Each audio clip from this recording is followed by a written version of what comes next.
o meu caminho como profissional da área de saúde, como fisioterapeuta, se cruza com o seu caminho, se cruza com o caminho das pessoas que tiveram AVC, no momento que a gente está ali no dia a dia, né? O fisioterapeuta é um dos profissionais que atuam com o paciente com AVC que está mais junto, né? Porque tem uma frequência maior da terapêutica durante a semana, às vezes 2, 3, tem vezes até que são 5 vezes na semana, em alguns pacientes, e que tem um convívio muito grande logo após, né, a lesão. A gente já está lá, em alguns casos na UTI já, em outros hospitais no quarto, em outros infelizmente nem na UTI nem no quarto, mas logo depois que recebe a alta. Então a gente tem esse contato com o paciente desde da fase inicial. E já nesses 18 anos que eu tenho de profissão e trabalhando com pacientes AVC em todas as fases, já trabalhei desde a UTI e hoje eu trabalho mais na parte ambulatorial e no acompanhamento desses pacientes. O que eu venho percebendo é que nosso papel de fisioterapeuta como reabilitador físico, vamos dizer assim, é muito mais do que isso. E essa questão da superação, né? Superar não significa que vai acabar, pronto, resolvi o problema, né? Mas é um dia de cada vez mesmo, e é enchendo o potinho de sabedoria, e é trazendo esperança, e é trazendo resiliência. E aí quando eu descobri isso, eu falo que eu descobri porque a fisioterapia integrativa que me deu isso, um olhar mais integrativo, olhar a questão do emocional, olhar a questão da alimentação, olhar a questão da equipe, mas efetivamente da equipe, não é simplesmente só ter a equipe passar por cada um desses profissionais, e sim trabalhar de forma conjunta. Os meus pacientes começaram a dar um boom, Camila, assim, de melhora física, quando eu realmente consegui compreender e entender o que passava com eles, e aí foi quando começou a surgir todo o trabalho que eu faço hoje, que efetivamente tem por volta de uns 4 anos, mais ou menos, mas eu já atendo esses pacientes há bastante tempo.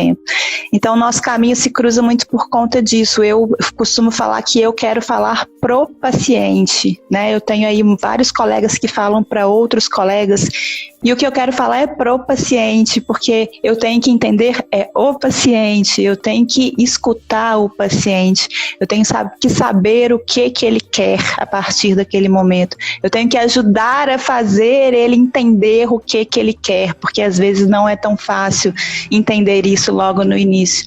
E aí eu comecei a me rodear de pessoas, ainda mais de tudo quanto é canto do Brasil, que tiveram, além das histórias que eu já tinha dentro do consultório, né?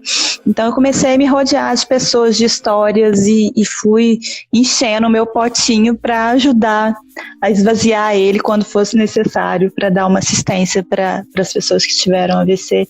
E hoje eu, vamos dizer assim, mas tenho admiração e total respeito por todos vocês do que qualquer outra coisa. Assim, a minha relação é uma relação de muito mais admiração, respeito, amizade do que profissional e paciente, sabe? E eu acho que a gente se bate nesse aspecto, né, de tentar entender o emocional, de tentar perceber o lado bom, né? Tudo tem um lado bom na vida, né? Eu sei que é difícil, eu sei que é complicado, mas eu já ouvi muita gente falando assim, o AVC me trouxe, a Mila tá aqui, por exemplo, eu conversando com a Mila outro dia no WhatsApp, ela falou, o AVC foi minha redenção. Eu falei, gente, assim, e para muita gente né? Então, assim, eu acho que é o caminho que tem que se seguir. Vamos ressignificar? Vamos ver o que está acontecendo? Vamos trazer isso efetivamente para a nossa vida? E aí, a parte física desses pacientes, que é o que eu faço, deu um boom, mas deu uma melhora significativa. E eu falo, por que eu falo que isso acontece? Porque o emocional, se a gente for parar para pensar, ele faz uma função cognitiva, né? Então, o que a gente sente, né? A gente sente raiva, a gente sente medo, a gente sente alegria, a gente sente tristeza, tudo isso quem faz a gente sentir é o cérebro.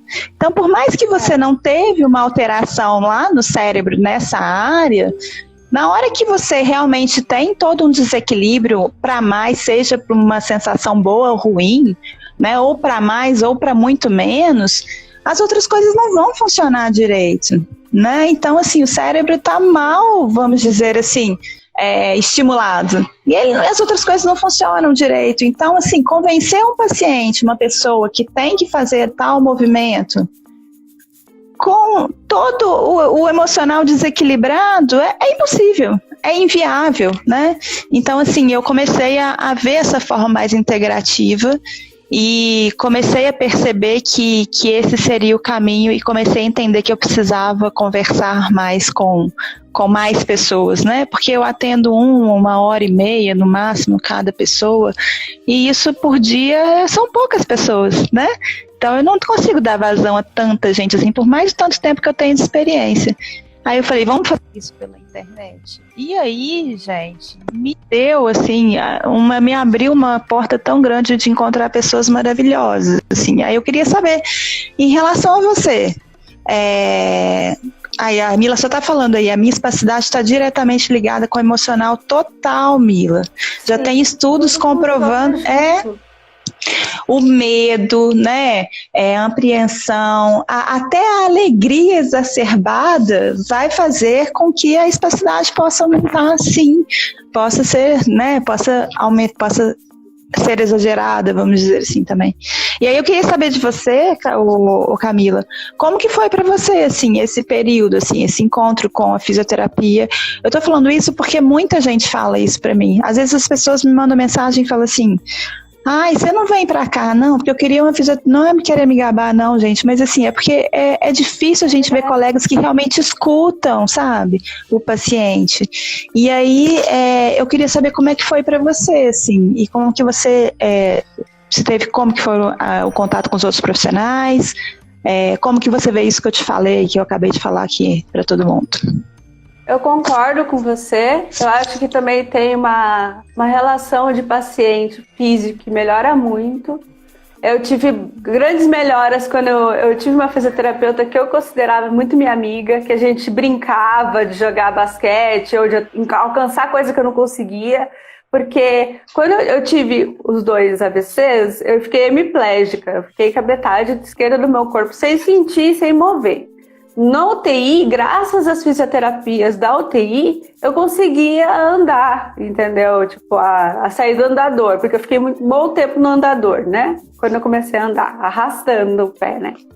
Depois eu fui para uma fisioterapia normal. Eu não tinha noção que precisasse de uma fisioterapeuta específica da área neurológica. E hoje eu vejo a diferença Porque qual é a diferença, assim? Tipo, vocês estudam o cérebro? Como que é a especialidade? Sim.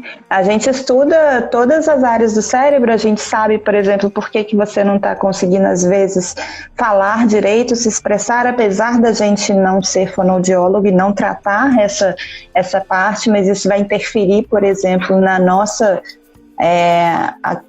pedido, a nossa requisição de algum tipo de movimento. A gente entende desde a parte anatômica, assim, o que está acontecendo literalmente com aquele cérebro, né? E aí em todas as disfunções neurológicas, não só no AVC. E aí existem formas, abordagens técnicas específicas da neurofuncional que auxiliam no resgate da função em geral. Hoje em dia a gente usa muito o que a gente chama de classificação internacional de funcionalidade, que é um tipo de classificação onde a gente traz aí o componente de função muito atrelado, né, a um retorno à sociedade desse indivíduo. Então, a gente focar nos comprometimentos que vão alterar alguma estrutura para que a gente possa impedir que essa estrutura fosse alterada. Então, por exemplo, se tem uma espasticidade que está fazendo isso tudo aqui com o dedo, então isso é um comprometimento que, se a gente não trabalhar, com o tempo a estrutura dos dedos vão ficar alterada, eles vão ficar em garra, né? Então o osso lá vai ficar alterado, a mobilidade vai ficar alterada.